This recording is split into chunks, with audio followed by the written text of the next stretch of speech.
Good morning. Welcome to the Opie and Anthony show. Kind of embarrassed that we're playing that shock jock intro as Buzz Aldrin makes his way to the Opie and Anthony show. I know. Right off the bat, we're going to be interviewing Buzz Aldrin. He's got, a new film out? Fly Me to the Moon, right? Very, very cool. Opening August 15th. Also, BuzzAldrin.com. Wow, there he is. An American hero coming into the Opie and Anthony special couch. Steve made him sit on the couch. He was going, Steve, he can sit wherever he wants. Well, we just thought you'd be comfortable on the couch, Mr. Aldrin. No. What'd he say? We're ganging up on him. These bows? No. No bows? What do we got? We got garbage headphones for Buzz Aldrin? AAA battery. Yeah. You need a AAA battery? Yeah, you know, the Bose headset. Right. Oh, those things are great. Button to turn it red. Those are great. Those are awesome. You get on a plane, you don't have to listen. Yeah. You have them for travel? You don't have to listen to people and noise. Pretty clear, Yeah. How loud was that Apollo 11 taking off? That'd be pretty loud, right? We didn't hear it all that much. Really? No, we had a headset on, and we're upstairs at... Anytime you watch dramatizations of it, like on films, because I like... what'd you think of Apollo 13, the film, Ron Howard's film? It was a made-for story drama. Oh, really? You knew what the outcome was, but... Well, that's true. Well, exciting, yeah. Yeah. But the thing is, the launch always... it seems very violent in movies. Was it like that? Were you really shaken up? Well, movies make it look violent. Yeah. That's the name of the game. You gotta shake, rattle, rattle and roll. You guys know that. Over dramatize a little bit, but was it a shaky ride going up, or? There's a difference of opinion depending on who you talk to. I thought it was quite smooth. Really?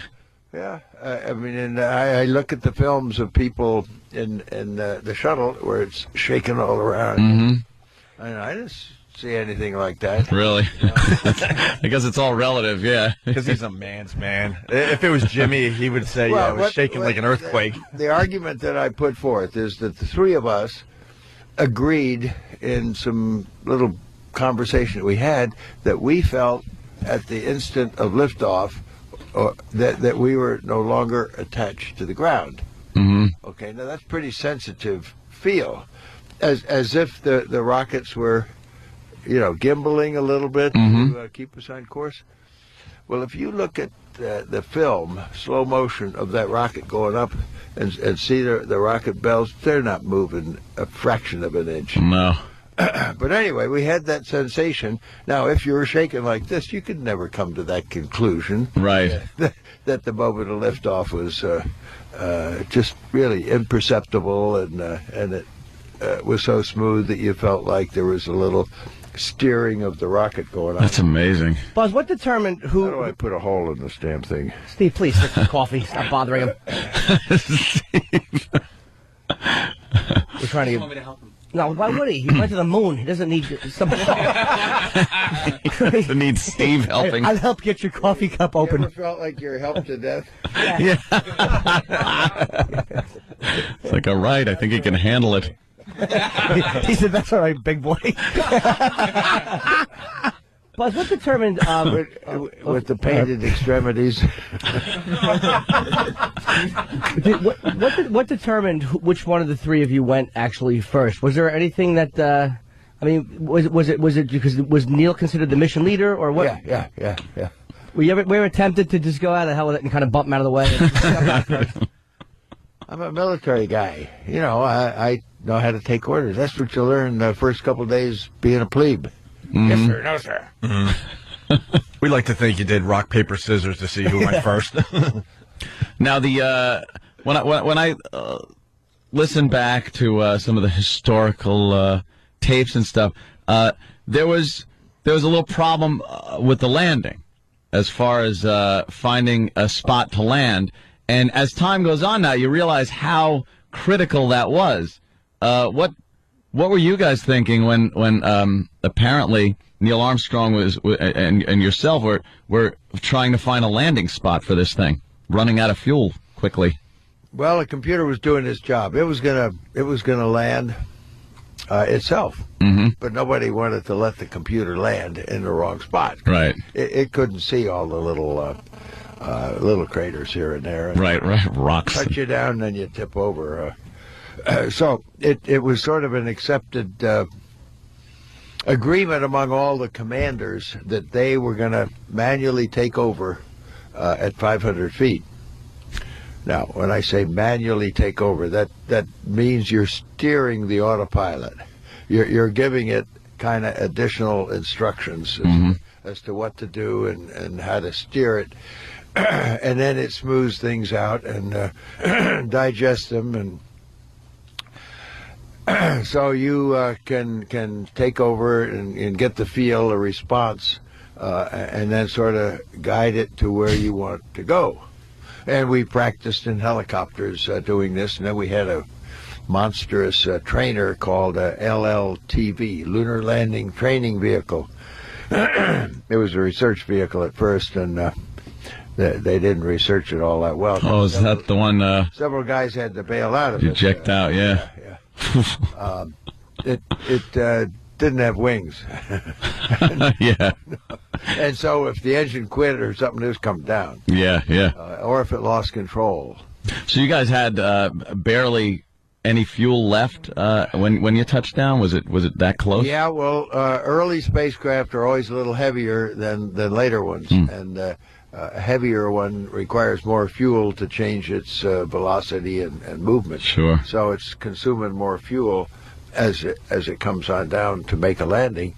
And probably we were nominally scheduled to have maybe a minute and a half, maybe 2 minutes of fuel left at the normal time of touchdown. But we were clearly a little bit long from the starting point, and if you're long, that means you're burning fuel longer, and time is fuel being used. So Sure. we were going to be consuming automatically a little bit more, and then what Neil saw, he sort of redesignated to a little longer place, and then with something in front of you that you don't want to land at, there are kind of 4 things you can do as you're coming down like this. If you want to land short, you got to pitch up to slow down, and you'll have to lose sight of where you're going. And if you want to land to the left, you go this way, and then you got to do this way, and it's kind of drastic either way. The best thing to do is just nose forward and fly over, and then land over here. That takes longer, consumes more fuel. Therefore, You guys talking to each other during this point and saying, calling out fuel, or is there? yeah, Are you going, hey, the gauge wasn't all that good. It had a light on it. Oh, God. It's like an old Pontiac. It's a little better than that. Well, yeah, a little better. A light on it, so... At a calculated 60 seconds of fuel remaining. And then the guys on the ground could watch much closer the digital readouts being radioed back. So they called out 60 seconds to let us know that that's how much time we had. Like, we were still 100 feet in the air. Oh, wow. No, that's wrong. We weren't in the air. Yeah, you were above the surface. Ground, yeah. Wow. What were you thinking as you come down? I mean, you're landing on the moon. What's kind of going through your head as you're the first people to ever do this?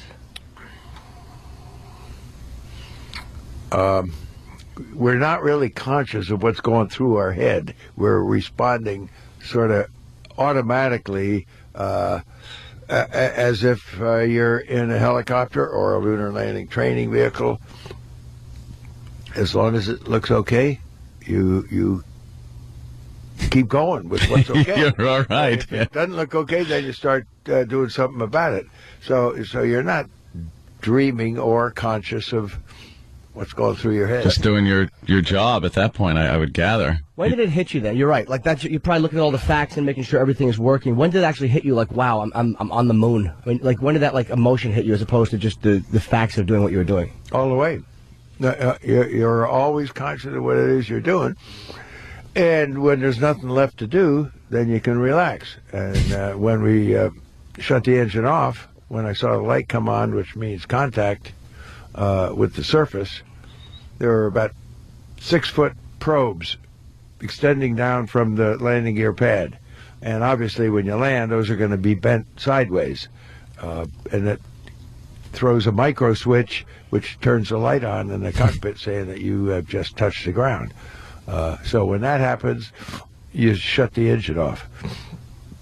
So in case Neil didn't see the light and is concentrating, why I called out contact light, engine stop, and a few other things. So you could very easily touch down, and the computer may not really know that you touched down. It just knows that something unusual is happening, and it's maybe not in the last attitude that it was supposed to be. So it's going to fire thrusters to get it in the right attitude, but it can't do that because it's on the ground. Even though you're on the ground, right? So you got to tell it, I'm on the ground, and you tap the controller to do that. You understand that? Actually, yeah, kind of do. Was there a point while you guys were on the moon and Michael Collins is in the in the ship? Was there a point where you get nervous, like, all right, well, Michael Collins is up there waiting for us, but what if he screws up? And was there any fear of getting stranded? I mean, that's kind of where my head probably would have been at. Was there like a little thought that, like, if something goes wrong? There are planning thoughts where you're conscious of what's going on, but not during the act. It's a little late to be worried about things like that. Yeah, you're there. I guess I'm treating it like it's a family vacation instead of a military mission. But. Yeah. And because I was wondering about the booster that takes you back up now to the command module. You're wondering if that's going to fire at some point. That has to cross your mind. You don't want it to fire until you want it to fire. Exactly. Yeah. Well, you don't want to be walking around and watch it take off. That's for sure. But you also do want it to fire when you're in there ready to leave. That had to cross your mind too at some point. No. No. That's it's amazing. That's engineering faith. Engineering faith. Yeah. Faith in Grumman. That's amazing. That is just, amazing. Out the road a piece. Yep. There's a museum out there somewhere, Cradle of Aviation. Mm-hmm. Yeah, I'm looking to get them involved in a 40th anniversary next April for 2 combined missions, because they were pretty close together, of Apollo 9 and 10, because they both involved the lunar module. Apollo 9 was in Earth orbit, the first flight of the landing craft, in Apollo 10. We took the lander on the dress rehearsal to the moon. So I want to have a reunion of the guys involved at about that time. Well, you ever heard of Yuri's Night? Yuri's Night, no. You know who Yuri is? I would guess, Yuri, what's his last name? Gagarin. Right. Yeah. Well, some neat kids felt that the U.S. needed to lead the world in celebrating the first guy who went into orbit, Yuri Gagarin. Now, I don't know why the U.S. has to celebrate somebody else that we were in a race with. So anyway, there's a kind of a social event, April 12th every year, called Yuri's Night. Well, after a while, I kind of resent this. We don't have a Shepherd's Night, right? Or Alan Shepard, or a Glenn Night. Glenn gets enough credit these days. Anyway, he wants to keep flying the shuttle. Yeah, he wants to so I'm trying to put forth a change to that, and making it Yuri Al John's Night. Yuri Al John. That's kind of hard to. Yeah. Roll off the tongue. I obviously know about your love for the skeptics that suggests that, of course, none of this ever happened. Well, I am a skeptic. I'm a skeptic of Al Gore. I think we all are in a way. These skeptics that say that this never happened, I can't even believe that they come out with stuff like this. But you obviously have been outspoken. Why are you interested in it?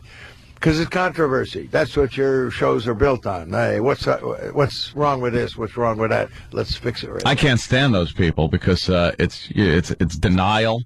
It's some kind of do is ignore. Ignore. You're just feeding into their routine. Well, I kind of remember one guy you didn't quite ignore, but that was nice. I hate to say this, but I would hate to be taken in by a bunch of crackpots and enhance their purposes by feeding into their business of calling attention to them. Because that's what they want. Well, I got to tell you, when you kind of popped that guy, I was very proud. That was a proud moment right there. What are you pointing at there, Buzz? A little bit of a wreck. Hazardous world here. The hazardous world. Hey, you know what's going on in about 45 minutes? What's that? Quietly, stealthily, the moon is going to get between the sun and the earth. It's called an eclipse. An eclipse. Yeah. That's happening today? Today. And it's visible where? Is it visible here? Yeah, on the TV set. On TV. Yeah. No, it kind of sweeps across Asia, Canada, North America, and on into Russia. Where it's kind of dark. And there was a time when I thought, well, I think I'll go to Russia and look at this thing. And Lois said, no, that's not too good an idea.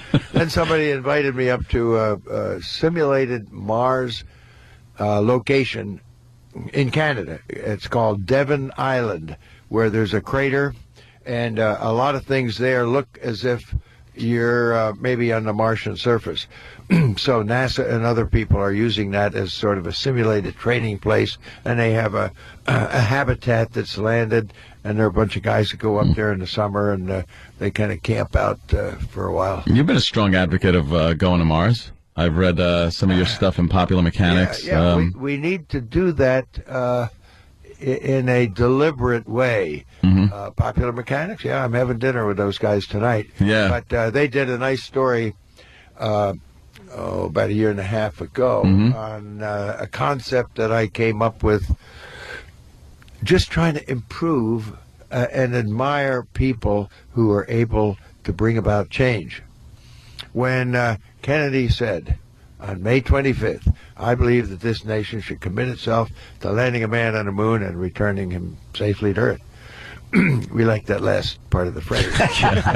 But anyway, did we know how to get to the moon, really, at that point? No. But we had just had Alan Shepard go up and come down. Suborbital, Richard Branson type stuff. Not even into space like That's Yuri Gagarin. a far cry from... went one orbit, Yeah. and then he opened the hatch and bailed out. The world didn't know that he jumped out of his spacecraft, because in order to actually qualify for the awards, the FAA or the French equivalent of awards for achievements in aviation, you got to stay with the craft all the way till it touches down. You don't abandon it. So they were a little quiet, the Russians were, about announcing that on the way down, he didn't want to land with the craft. Yeah. So he opened the hatch and jumped out and used a parachute. Wow. Really? Basically a girl who abandoned ship. Well, the Russians, really, they didn't splash down, they hit the ground. All right. So what I was saying was that we didn't really know how to get to the moon. We had a Mercury with one person in it, and we knew that going to the moon, it was going to take more than that. So we just automatically filled the gap between those two programs with a program called Gemini. And that's what NASA people call it. The astronomers call it Gemini. But, NASA people have to be different. So when I explain something about the Gemini program, I'm always conscious that, is the guy going to know what I'm talking about? Gemini. But anyway, it's a two-man program, and it was just smooth and natural as could be. In contrast to what went on after the Apollo program and what's going on today. Now, when Kennedy said we're going to go to the moon, do we know how to get there? Well, sort of. We had a big, giant rocket on paper. While we were building the Saturn V, or designing it, there was an even bigger rocket. And if we'd gone that way to go to the moon direct, turn around and come back, we probably wouldn't have made it until 1975 or something like that. Then there was the Saturn V. We could use two of them and join things up in Earth orbit, and then go to the moon, land, come back. And Werner von Braun was in favor of that. It used his rocket twice, and the science advisor to the president thought that's the way to do it. And then there was this engineer, at Langley, NASA Langley, who said, wait a minute, I think there's a better way to do that. We can use only one Saturn V.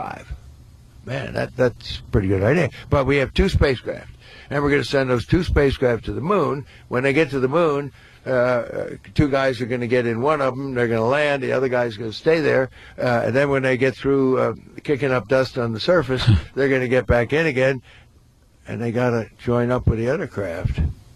That ain't easy to do. Yeah. Especially 250,000 miles away.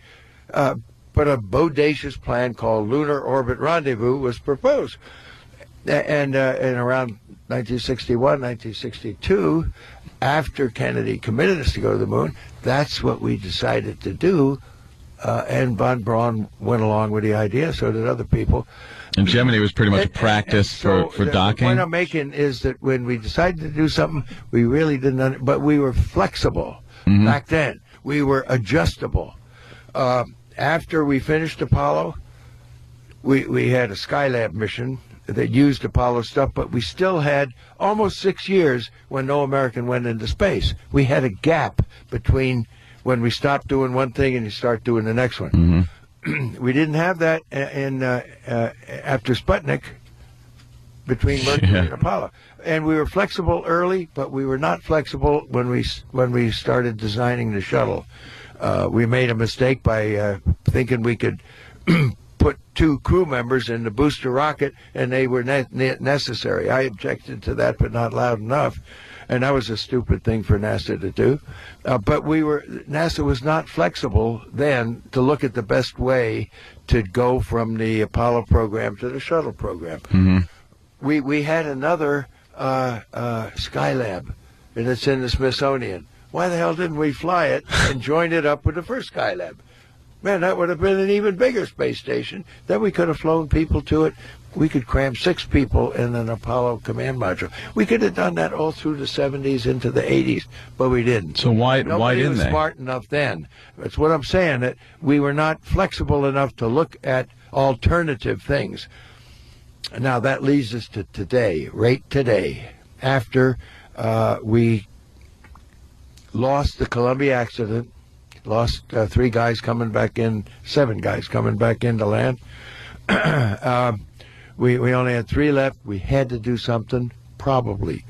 Now, that's in 2003, the beginning of that, 1st of February. The president's got a re-election coming up. Maybe he could just kind of sit tight and do nothing. Don't do anything controversial with an election year coming up. Is that what happened? No. He had his people study during the year 2003 so that at the beginning of a crucial second-term election for re-election, first term went to the Supreme Court. What did he do? He made change. Change. Okay? $1 billion of change program in terminating the shuttle, finishing the space station, and going to the moon again. That's what we did. Nobody gives him credit for doing that. That was the vision that came out at the beginning of 2004.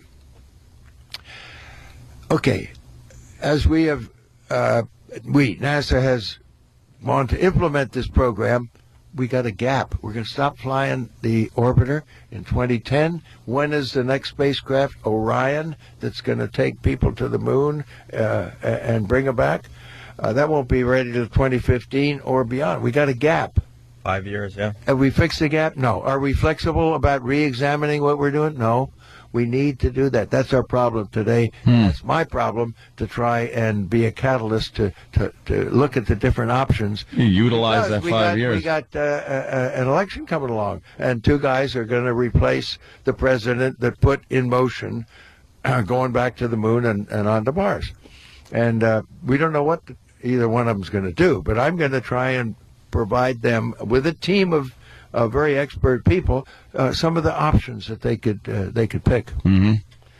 Yeah, that would be good to maybe utilize that 5 years to do some more research and not just sit there. Not we can't just sit there. We've got $100 billion space station sitting up there, and our guys want to go up there. You know how we're going to have to get up there right now? Russians. We're going to have to hitch a ride with the Russians. Okay, and we can come up with a capsule and land in the ocean after 25 years of seeing our astronauts come back and land on the runway. Why aren't we developing a spacecraft smaller, much smaller than the shuttle that can take? I don't know why. NASA has studied something like that for over 8 years, and then they put it on the shelf. And you don't know why? Jesus. I suspect that that they don't like that kind of a spacecraft. It somehow brings into question their decision to use a capsule coming back from the moon. And they don't like Air Force rockets. No. Well, why is that? Apparently, because there are two very, very good rockets that could be used in addition to deriving things from what the shuttle is launched by rockets and certain engines. We could preserve that, take the orbiter off and put something on the side and make minimum change and use that for the cargo, but put the people on top of an Air Force rocket that already exists. That's not all. There's a lot of details involved in these decisions, but we're not being flexible, I don't believe, in reconsidering before it's too late. If you're proceeding down a course and clearly a lot of people are beginning to question whether that course, like Yogi Berra says, when there's a fork in the road, take it. Okay? I like Yogi because when I moved out of Montclair, New Jersey, he moved in.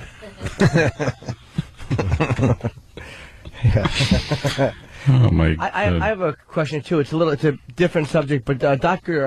Edgar Mitchell, I think his name is, That's right, has been in the news a lot the last few days, talking about extraterrestrial and how NASA's covering it up, and NASA's being very nice about it, but they're saying, well, we disagree with him.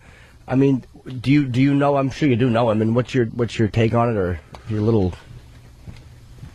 He's getting a lot of attention. Why? Is his proposition normal? No, it's a little bit bizarre.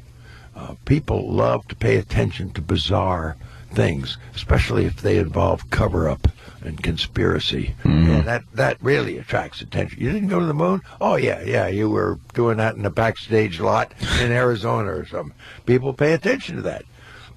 That's what they want. I don't know what Ed's motives are particularly.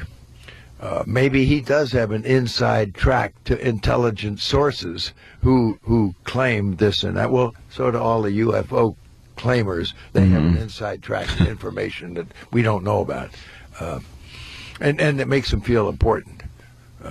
So anybody who says we got a conspiracy going, how are you going to deny a conspiracy? You got to prove everything that isn't what they claim. Yeah. Well, what do you think, Buzz? Is there aliens out there? Maybe, are we alone? Maybe. We don't know. There is no evidence that says there exists life anywhere else in the universe.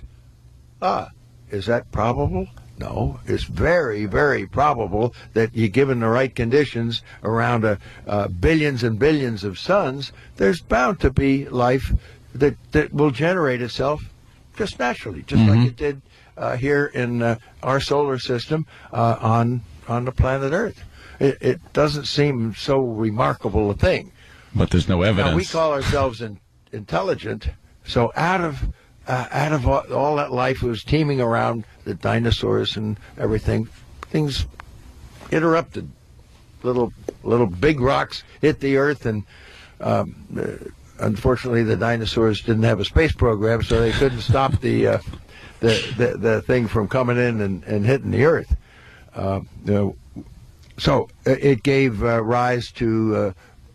It was okay for the apes to begin to come down from the trees, and they started walking around, and certain branches got smart enough to dig in the earth and found some funny stuff that if they got it hot enough, it melted, and they could make that into metal and get wires and create radios, and pretty soon they put together an automobile, a train, an airplane, a spacecraft, a rocket, and went to the moon. That's intelligence. That's pretty amazing. I think it is. Yeah. What do you think of technology today? Obviously, you've seen a lot of technology over the years. What do you think? Is it being used wisely? Things like the internet, with the way to communicate with anyone in the world at a moment's notice. It's mind-boggling, isn't it? Mm-hmm. You used to know what was underneath the hood of a car. You could go in and change this thing and that thing. You lift up the hood now, and geez, everything's computer-controlled, and you can't squeeze much of anything in there. You got to take it to somebody else to fix what's going on. Yeah. There's no backyard little auto repair shop, and it's amazing. I got 2 cell phones. Yeah. 2 Blackberries. And the new one's coming out in 6 months or whatever. And that's a rapid pace of innovation that's going on and production. And we don't send something back to the repair shop. We throw it away and got a new one when it comes out new. It ain't that way with rockets. It takes a long time to develop a rocket engine and put it through the testing that's needed to get the kind of reliability that we want, that you would want, to climb on top of that rocket and light the fuse.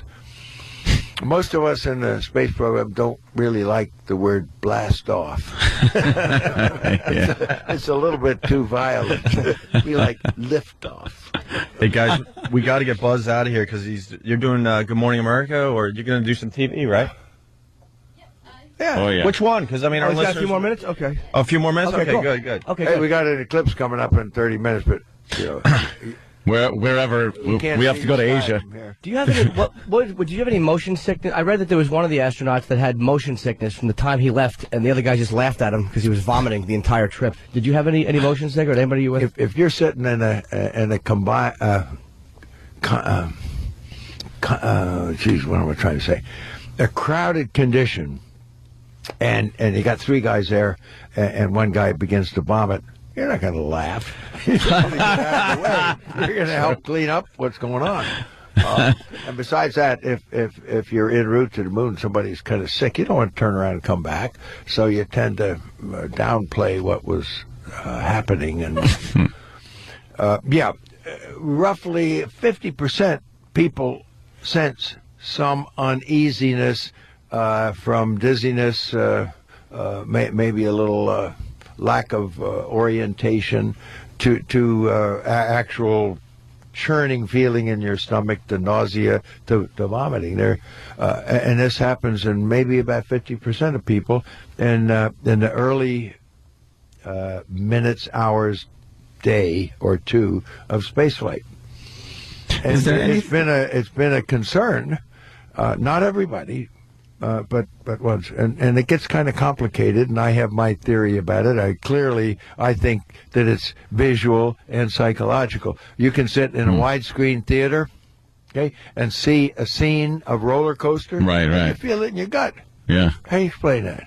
Purely, that's pure nothing's visual. going on. You're not churning up your inner ear, your vestibular this and that. We don't have the right answer yet, and I have some theories about it, about people who have a good sense of direction down here, as opposed to some people that don't have a good sense of direction. Those of us that don't have a good sense of direction, we're kind of continually confused when something changes. So when you get into orbit, for some reason, your reference is taken away from you. So the person who is kind of egocentric that gets lost down here, up there, it's okay. Sure, it's a little different. But the guy who has a great sense of direction, he just lost something that's pretty significant to him. And so he's going to develop a sensory conflict. And humans with a sensory conflict get nauseous for some reason, and if it's sufficiently disturbing, we vomit. What is the closest thing to the feeling that people just normally on Earth can relate to? Is it like a boat? Is it like when you're going between the Earth and the Moon? Now you're cruising. What does that feel like? Is it a rocking motion? I know that you're pretty much weightless, but there's no up and down. Right. Anymore. when you're at the Earth and we're oriented with the gravity, that's down. And Right. it's up. But when you kind of move away, Buckminster Fuller said we need to start thinking in terms of outward and inward. We're moving outward away from the gravity of the Earth. And that's the sense that you have when you move away and the Earth is back there and the moon's over here and the sun's over there, and they're all about in the same plane because of the orbital motion of the Earth and the moon. And we need to be perpendicular to that plane, rotating to even out the heat from the sun, but also to keep communication back to Earth. So you're sitting inside of this thing, and it's moving, and the Earth moves by in front of your window, and you watch it. And then 20 seconds later, the moon goes by. And then after a while, the sun starts streaming in with its brightness. There's no night and day going out because the sun's there all the time. You can look toward the sun, and you can't see very many stars because it's too bright. But you look in the other direction, and yes, after a while, your eyes will accommodate, and you can see all the stars you want. Fortunately, because we use those to navigate our way back home in the event that the deep space tracking network is not giving us information into the computer as to where we are and what we got to do to get back home again. Use the stars. We've got the signal. We have to share the signal. We have to thank, of course, American legend Buzz Aldrin, and we have to also plug what it is you needed plugged. There is a movie going on that's going to open up nationwide. Fly Me to the Moon, right? Fly Me to the Moon. Gee, I wish I got residuals on something like that.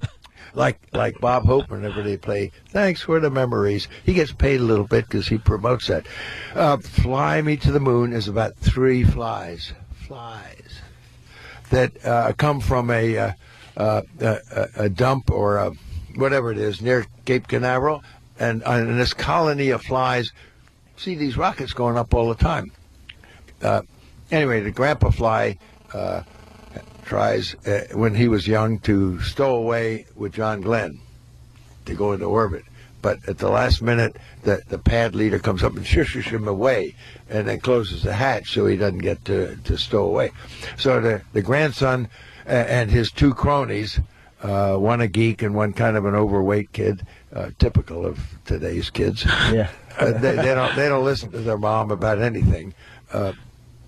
They decide that they're going to have an adventure of their own. They're going to stow away in this upcoming flight that's going to go to the moon.